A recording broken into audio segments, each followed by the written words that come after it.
අහපන් පාස්කු හිරිදා උදේ සීනු හඬ වදිනකොට දෙවියන් ඉස්සරහා මිනිසු දන්න ගහනකොට ආවේ නැ දෙවියෙක් ආවේ මරු කතරක් පුපුරා ගියා සෙරම ඉතිරි කරලා අල්ලු ගොඩක් කොච්චි කඩේ කටුවා පිටියේ සෙයින් දමරුතු ලේවලින් සේදුන සුදු ඇඳුම් නැති කරන් සිරුර පව රූප වහිනි තිරේ ලේවිලක් මැද සේරම අදට කොයන වරටකෝ එකට සාධාරණේ ෆයිල් කවර අස්සේ සාක්ෂි හැංගිලා යද්දි කොමිසන් ධර්ම මැද බොරු සොබන රංගපාති අහිංසක මිනිස්සුන්ගේ ජීවිත විකුණන් කාපුන් තාමත් සැප විඳිනවා අපේ ලේ උඩින් ඉඳන්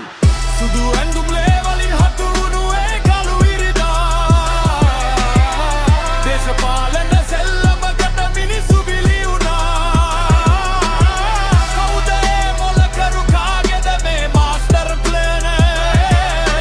උත්තර නැති ප්‍රශ්න වලක් අදට මේ රටම අඬනවා බුද්ධි අංශ දැනගෙනත්